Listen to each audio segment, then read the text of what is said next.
All right, thanks for having me. Welcome. Okay, so this video starts out with a pan of some paint. uh, Fast Matte was the first one. I don't use that anymore. Don't recommend it. I've done a lot of R&D, research and development tests over the past little while, and I realized that I don't like what that does. There's some kind of an additive medium in it that I don't appreciate. The way that it affects even a glossier top coat of paint that has like stand oil in it to make it glossy, it affects that, and so I'm not a fan of that. So didn't really affect this part of this painting though, because it's generally lighter, as in high key, meaning that even the dark areas are a little bit lighter, specifically within this little still life part, not within like the underneath of the animal leg or whatever. There's still some stuff that's probably pretty dark there, but yeah.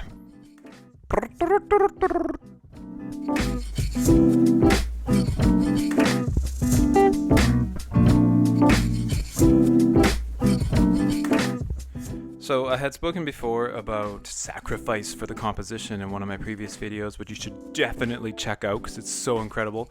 And what I did in that was say that, if there's a part of the painting that's supposed to be lighter or darker generally compared to the rest of the composition, then I might not be able to put some of the darkest darks or the lightest lights in that part because of that. But when you compare it to the rest of the whole piece, that matters. That's just so incredibly common, I think, for us to get stuck on trying to get the most out of every single experience that we have and not think about the long-term repercussions of that. I mean, this is kind of a general life psychology thing that we could all deal with, right?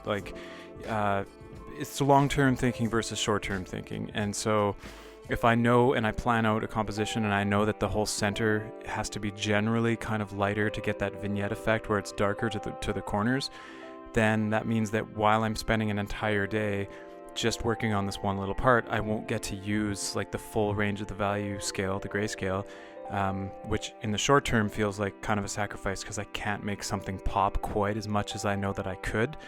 But in the end, it actually makes the whole composition better. So I'm a huge advocate of long-term thinking and really, seeing our day and how that fits into our week and how that fits into a month and a year and a decade in terms of like long-term goals.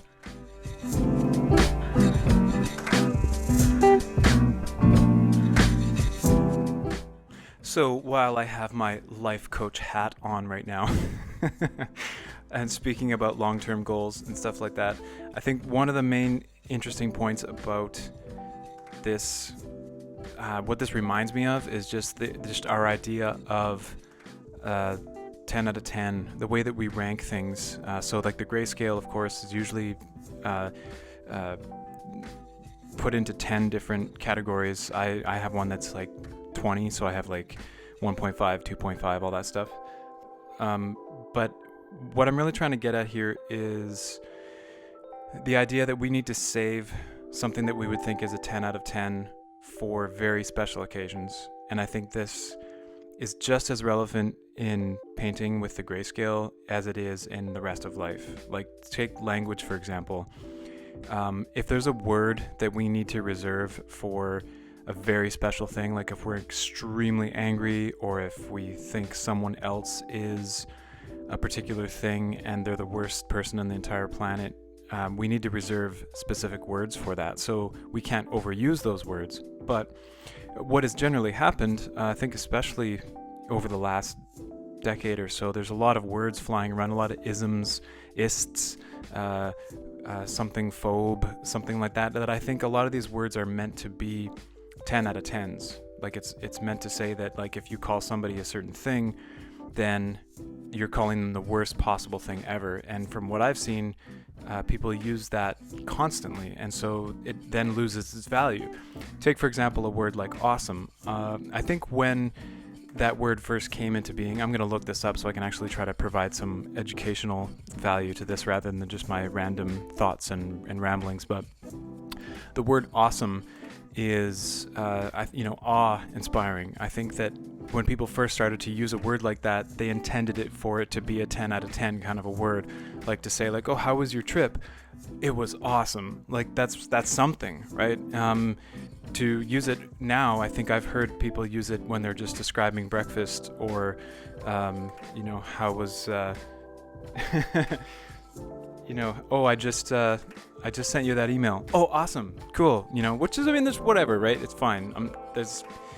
I'm not going to get too much of a stickler about that. But when it comes to measuring stuff, like the little highlights that I did on that teacup, that's my 10 out of 10. Like, that is titanium white straight from the tube. I can't overuse that.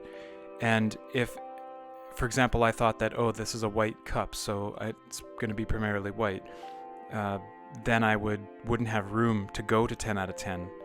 So relative to the rest of the cup, it wouldn't be there. It wouldn't appear.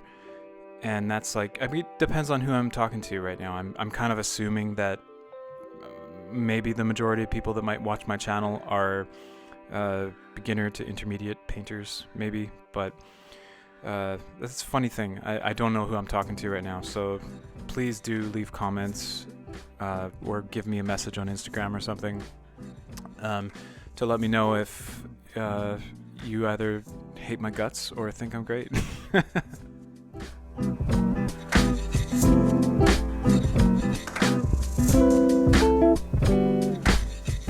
So the real key thing I think I'm trying to get at here is specificity. And from what I've seen from teaching beginner drawing and oil painting lessons is that I think pretty much everyone, even at a beginner level, is able to think like, oh, there's dark and there's light and there's something in between, that's for sure. So we know the difference between that. And then once you take one of those little sections and divide it up into 10 more, it's like, oh, I didn't think about there being a difference between 2 and 2.5, and I think that's the number one thing that we have to retune our mind for, is to understand that there's an amount of specificity that our eyes are already trained for, but we don't think about it in artist terms, in terms of like actually measuring what a value is. So the little part that I put around that little egg cup just a minute ago was softening edges. I have to mention that because I honestly feel really kind of, I wouldn't say disgusted is a too strong of a word to use. Ironically, I won't misuse what I just said before that about misusing words, but I don't find pleasure in viewing paint strokes that are primarily straight from the brush in the whole painting. I can't do it. It just doesn't. I just don't enjoy looking at it. So I'm usually going to try to take areas that are really bright and soften them between areas that are really dark, because then that decreases the contrast and therefore makes it easier on the eye. It's kind of like a ramp, like if you're driving in a vehicle. If you've ever been to somebody's place that doesn't have a ramp in the driveway, it's just like a concrete, like the town or the city that they live in just decided to have no budget for putting ramps in driveways, and they just put like a regular curb all the way. Then you have to kind of, four-wheel drive over top of that a little bit. I think I had to do that once or twice before in my younger life, and that's like, we need a ramp. So it's like the dark area is really low. I'm almost thinking about like a topographical map, and the bright area is really high. And in order to make a soft edge, we have to have, what did I say, soft? I mean soft. I gotta enunciate. So in order to make a soft edge, we have to have that ramp that goes up to there. So like most things for me, I think of softer as like a topographical map. The center of a top of a mountain might be bright white, and the sea would be like dark. And then as you go up that mountain, there's all those lines, and they can get brighter and darker as they go, kind of like a grayscale. So I know even painters like, like more recently, there's a lot of living painters that do this, but like Thomas Kincaid, for example, you may not like the content of his work or what it's saying necessarily, but in terms of his technique, he was really a big fan of taking like a soft brush after applying a lot of paint and and kind of blurring a lot of it because, you know, he wasn't a fan of the hard brush marks where they just take paint and put it right on there, which is like, whoa. Okay, so I've just been blabbing this whole time and I'm already into the final part. Obviously the color looks different here because this is a proper high resolution photo with better light quality. So this is kind of like panning down to show you what it looked like in the end. What else can I say about this?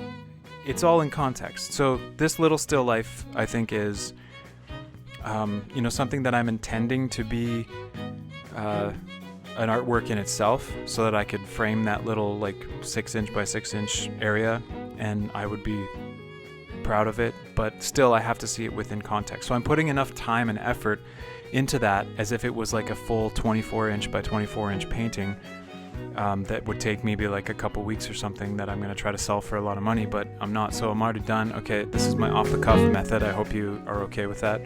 That's all I have time for, is to make videos that are totally off the cuff like this. So thanks for watching, and I'll try to do another one soon.